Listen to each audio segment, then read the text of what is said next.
दिल्ली में फिर बढ़ सकती है लोगों की मुश्किलें। शहर के कई इलाकों में हो रही है मूसलाधार बारिश।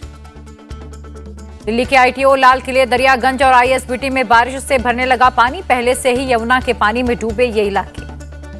बाढ़ के हालात पर केजरीवाल ने की अपनी कैबिनेट की मीटिंग। सभी 6 मंत्रियों को अलग अलग इलाके की जिम्मेदारी दी गई। बाढ़ प्रभावितों के लिए दिल्ली में बनाए गए 44 रिलीफ कैंप। अब तक 25 से ज्यादा लोगों का रेस्क्यू।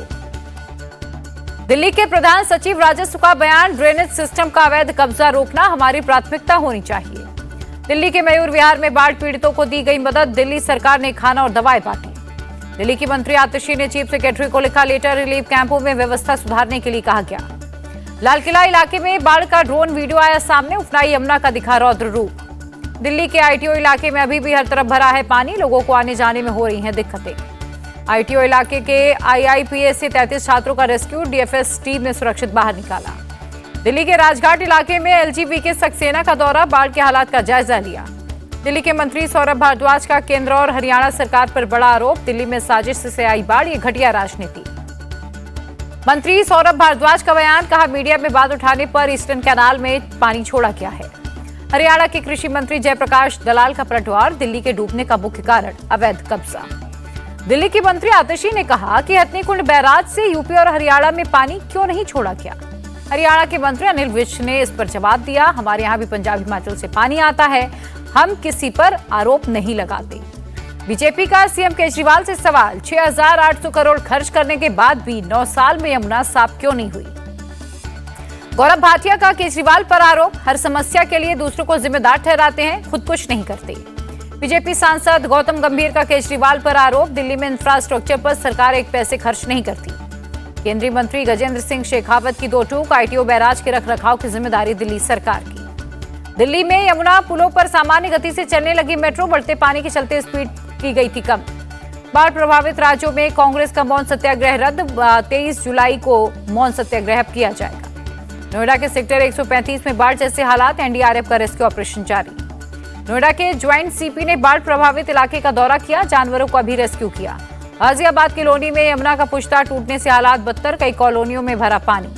मेरठ में गंगा नदी का बढ़ा जलस्तर। 15 गांवों में घुसा पानी। जगह जगह सड़कें टूटी। गोंडा में बोले सीएम योगी आदित्यनाथ, कुदरती आपदा को लेकर पूरी तैयारी है, हम इससे निपटेंगे। उत्तराखंड के चमोली में आर्मी ने बनाया सस्पेंशन ब्रिज। पुल बह जाने से लोगों को हो रही थी दिक्कतें। देहरादून में एसडीआरएफ का रेस्क्यू ऑपरेशन। 4 धाम यात्रा के दौरान फंसे लोगों को निकाला गया। चमोली के पीपल कोटी के पागल नाला के पास लैंडस्लाइड। बद्रीनाथ हाईवे पर ट्रैफिक बंद। पिथौरागढ़ में धारचूला लिपुलेख मार्ग पर कई जगह मलबा गिरा। 5 से 6 स्थानों पर सड़कें बंद। यमुनोत्री राजमार्ग 123 पर चामी के पास लैंडस्लाइड। सड़क बंद होने से दोनों तरफ कई गाड़ियां फंसी। कोटद्वार में भारी बारिश से बाढ़ जैसे हालात। कई जगह घरों को पहुंचा नुकसान। टूटा ब्रिज रोड। उत्तराखंड में बाढ़ बारिश पर बोले सीएम धामी, लोगों को राहत पहुंचाने में जुटी सरकार। उत्तराखंड के कई जिलों में भारी बारिश का अलर्ट। सभी जिलाधिकारियों को जारी किए गए सावधानी बरतने के निर्देश। हिमाचल के शिमला, सोलन, कुल्लू, कांगड़ा समेत 7 जिलों में अगले 4 से 5 दिन भारी बारिश का अलर्ट। हिमाचल के गवर्नर शिव प्रताप शुक्ला ने बाढ़ प्रभावित इलाके का दौरा किया। पंचवक्र महादेव मंदिर भी पहुंचे। हिमाचल के मणिकर्ण घाटी में बाढ़ से तबाही। लोक निर्माण मंत्री विक्रमादित्य सिंह ने जायजा लिया। जायजा लेने के बाद बोले विक्रमादित्य सिंह, कसोल में फंसे लोगों को निकाला गया। रोड को किया जा रहा है रिपेयर। हिमाचल गवर्नर शिव प्रताप शुक्ला ने मंडी का दौरा किया। मनाली में कुकिंग गैस एजेंसी पर उमड़ी भारी भीड़। सड़कें टूटने से नहीं हो पा रही होम डिलीवरी। कुदरती आपदा में हिमाचल को 8,000 करोड़ का नुकसान। सीएम सुक्खू ने दी जानकारी। एमपी के सागर में भी लगातार बारिश। कई इलाकों में बाढ़ जैसे हालात। कलेक्टर ने स्कूलों की छुट्टी रद्द की। सागर के शाहगढ़ में नदी के पास बाढ़ में फंसा एक शख्स। एनडीआरएफ ने किया सुरक्षित रेस्क्यू। महाराष्ट्र के भंडारा में चुलबंद नदी में बढ़ा पानी। नाव से नदी पार कर स्कूल जा रहे हैं बच्चे। बिहार के अररिया में परमान नदी उफान पर। पिपरा के पास टूटा तटबंध। कई गांवों में भी घुसा पानी। पंजाब के संगरूर में घग्गर नदी का टूटा बांध। दर्जनों गांव में भरा पानी। लोगों को सुरक्षित स्थानों पर पहुंचाया जा रहा है। पंजाब के सीएम मान बाल बच्चे गिदरपिंडी गांव में उनके नाव का बिगड़ा बैलेंस। ओडिशा के भुवनेश्वर में भारी बारिश। लिंगराज मंदिर के पास रथ रोड पर भरा पानी। असम में बोगाई गांव के बसबारी क्षेत्र में नदी के कटाव से बाढ़। ग्रामीणों की परेशानियां बढ़ी। भूटान सरकार के डैम से पानी छोड़ने पर असम की बेकी नदी में उफान। प्रशासन अलर्ट। जम्मू कश्मीर के उधमपुर की एक नदी में फंसे 2 लोग। सुरक्षा बलों और एसडीआरएफ की टीम ने किया rescue. Deputy CM Keshav Prasad Maurya का दावा, बीजेपी यूपी की सभी 80 लोकसभा सीटें जीतेगी। वापस बीजेपी ज्वाइन कर सकते हैं घोसी से सपा विधायक दारा सिंह चौहान, विधानसभा की सदस्यता से इस्तीफा दिया। बेंगलुरु में होने वाली विपक्षी मीटिंग में शामिल होंगे ममता बनर्जी, भतीजे अभिषेक बनर्जी भी रहेंगे मौजूद। कांग्रेस नेता केसी वेणुगोपाल ने कहा कि पटना की किसी तरह विपक्षी दलों की बेंगलुरु बैठक यहां पर कामयाब होगी। दिल्ली में 18 जुलाई को एनडीए की बैठक, जेपी नड्डा ने हिंदुस्तानी आवाम मोर्चा चीफ को न्योता भेजा। बीजेपी चीफ जेपी नड्डा ने एनडीए की बैठक में चिराग पासवान को भी किया आमंत्रित, रामविलास की एलजेपी को बताया एनडीए का हिस्सा। नड्डा के न्योते पर बोले चिराग पासवान, पार्टी नेताओं से बात करके लेंगे अंतिम फैसला। केंद्रीय मंत्री नरेंद्र तोमर को एमपी चुनाव की कमान, चुनाव प्रबंधन समिति का संयोजक बनाया गया। पटना में लाठीचार्ज के खिलाफ बीजेपी का प्रदर्शन, विजय सिन्हा ने कहा नीतीश सरकार भ्रष्टाचार के खिलाफ आवाज उठाने वालों को दबाती है। पटना में घायल कार्यकर्ताओं से बीजेपी के 4 सदस्यीय जांच दल ने की मुलाकात।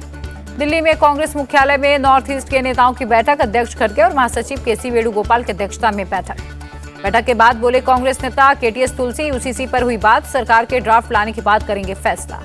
विपक्ष की बैठक पर बोले सदुद्दीन ओवैसी, वो बड़े बड़े चौधरियों का क्लब है, उसमें यूसीसी पर बात होगी या नहीं ये मालूम नहीं। एआईयूडीएफ सांसद बदरुद्दीन अजमल का सीएम हेमंता पर आरोप, मुसलमान और असमिया लोगों को बांट रहे हैं।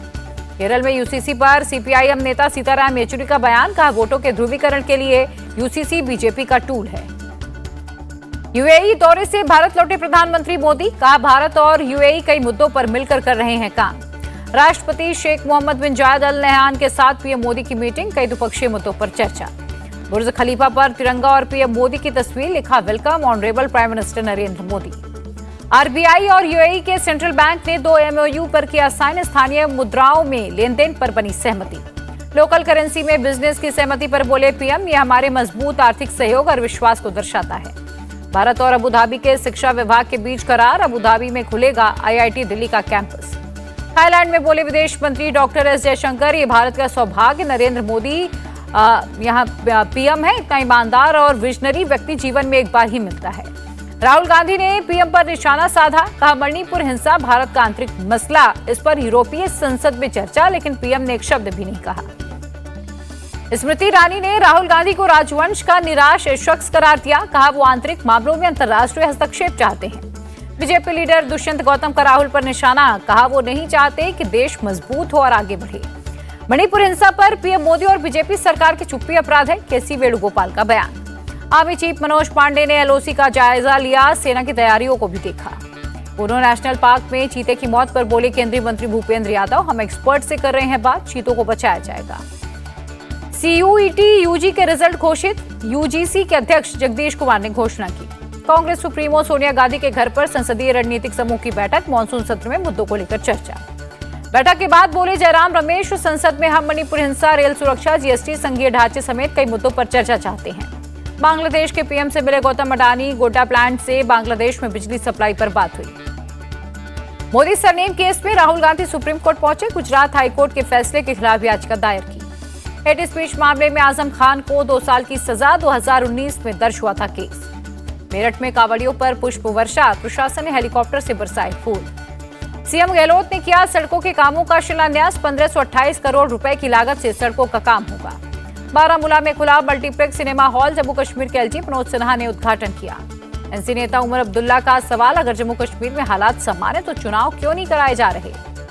कनॉट प्लेस में डीसीएम बिल्डिंग में लगी आग, दमकल की गाड़ियों ने पाया काबू। हरदोई के शाहबाद कोतवाली हाजिरी देने पहुंचे 82 हिस्ट्री शीटर अपराधी, अपराध न करने की कसम खाई। जालौन की उरई में सिलेंडर ब्लास्ट, 7 लोग झुलसे, 3 की मौत। मुजफ्फरनगर में मस्जिद के बाहर सड़क पर पड़ी गई नमाज, पुलिस ने कहा इस पर कार्रवाई करेंगे। उत्तराखंड के रामपुर में कांवड़ियों पर पथराव, 2 पक्षों में बवाल, भारी पुलिस बल तैनात। साउथ 24 परगना के केनिंग में टीएमसी नेता की हत्या, एफएस वर्कर पर मर्डर का आरोप। जोधपुर के मंडोर में युवक की बेरहमी से पिटाई, आरोपियों की तलाश में जुटी पुलिस। बेंगलुरु में गांजा तस्करों का भांडाफोड़, 3 आरोपी गिरफ्तार, करीब 12 करोड़ का गांजा बरामद। लॉन्ग जंप खिलाड़ी मुरली श्रीशंकर ने एशियाई एथलेटिक्स चैंपियनशिप में रजत पदक जीता, 2024 ओलंपिक के लिए किया क्वालिफाई। ऊंची कूद में भी भारत का सिक्का, सर्वेश अनिल कुशारे ने रजत पदक जीता।